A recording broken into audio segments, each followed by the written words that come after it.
A Arca da Aliança. Olá, crianças, tudo bem com vocês? A nossa história de hoje tem como tema a Arca da Aliança. Antes de começarmos a história, eu gostaria de fazer uma pergunta para vocês. Se vocês soubessem de uma coisa que é certo e a outra pessoa fosse fazer de maneira errada, vocês o ajudariam confirmando o que é certo? Ou vocês deixariam a pessoa fazer de maneira errada para se dar mal? Na história de hoje, tem um caso como esse. Antes de começarmos a história, vamos falar o verso para memorizar e a mensagem. O nosso verso bíblico de hoje para memorizarmos está no livro de Salmos, no capítulo 5, no versículo 7, que diz assim: Eu, porém, pela riqueza da tua misericórdia, entrarei na tua casa e me prostrarei diante do teu santo templo, no teu temor. Esse verso fala muito sobre a reverência. Quem é desbravador sabe que na lei do desbravador tem lá, andar com reverência na casa de Deus. Quando você entra na casa de Deus, você é reverente? Na história de hoje, alguém se deu mal porque não era reverente com as coisas de Deus, fazia de qualquer modo. Na Bíblia conta que certa ocasião, algumas pessoas estavam carregando a Arca da Aliança. A arca estava indo em cima de uma carroça com bois, e o terreno pelo qual eles estavam andando tinha muitas pedras. Foi quando em um momento uma das vacas tropeçou em uma pedra e a arca ia caindo. E nesse mesmo instante, um homem estendeu a mão tentando segurar a arca para que ela não caísse. Espere aí, a arca está caindo! E ao tocar na arca, esse homem caiu duro no chão. Sim, ele morreu. Ao ouvir a história, pensamos, por que Deus permitiu isso?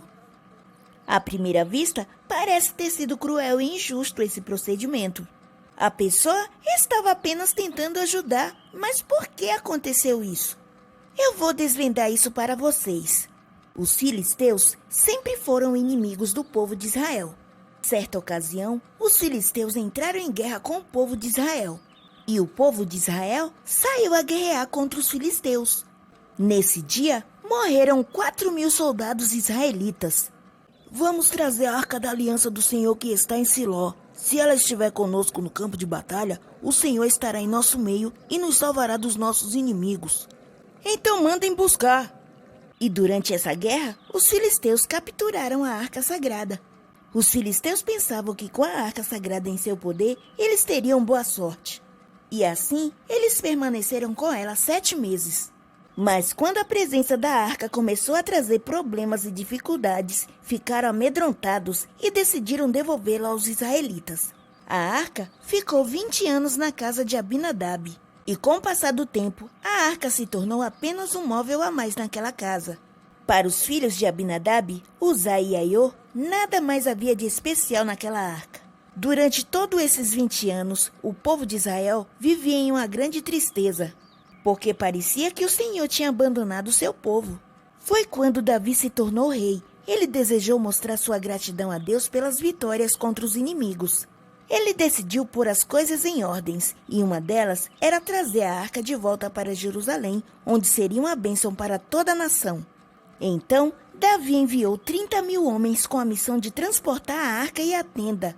E a ordem era que ninguém devia tocar na arca. Na Arca da Aliança, haviam argolas em suas laterais, e ali os levitas colocavam as varas e carregavam elas sobre o ombro. Abinadab e sua família sabiam disso, pois eles eram sacerdotes. Só que eles não tinham mais respeito e deixaram as coisas passarem. Entretanto, acharam que isso não era problema deles e não disseram nada a quem faria o transporte. Eles haviam perdido o respeito pela arca e trataram como um móvel comum. Então, eles carregaram a arca ao seu modo, ao invés de agir como Deus havia ordenado.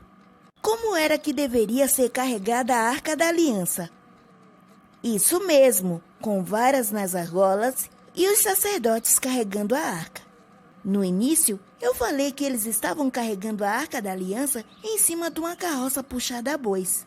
E disse também que o homem foi tentar ajudar para que a Arca da Aliança não caísse, e pegou na arca e morreu. Espere aí, a arca está caindo! O nome desse homem era Uzá. E agora, para terminar, eu vou explicar por que tudo isso aconteceu. Quando Uzá morreu tentando salvar a arca, até mesmo Davi ficou triste. Até eu fiquei triste. Parem o cortejo! Envie a arca para a casa de Obed-edom. Uzá morreu tentando ajudar. Só que Uzá sabia que estava fazendo errado. Se ele tivesse agido corretamente desde o início, nada disso havia acontecido. A arca ficou na casa de Obed-edom por 3 meses. E durante todo esse tempo, a família de Obed-edom foi grandemente abençoada. Que maravilhoso é ter a presença de Deus na nossa casa. Estamos sendo muito abençoados. É verdade, querido. Quando Davi ouviu essa notícia, compreendeu que a presença de Deus, quando tratada com respeito e honra, traz muitas bênçãos. Assim, ele desejou que as mesmas bênçãos alcançassem toda a nação. Davi, então, decidiu de novo transportar, mas da maneira correta.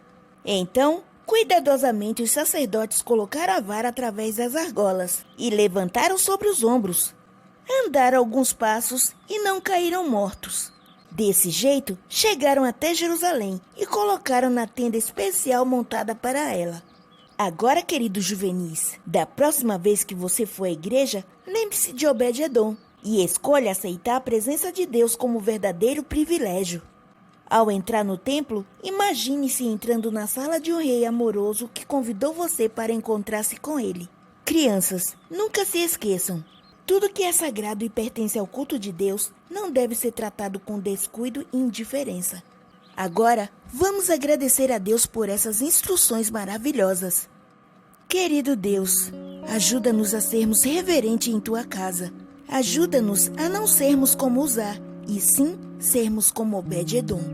Continua com o Teu cuidado com cada criança, com cada professor e com cada pessoa que passar por aqui assistindo esse vídeo.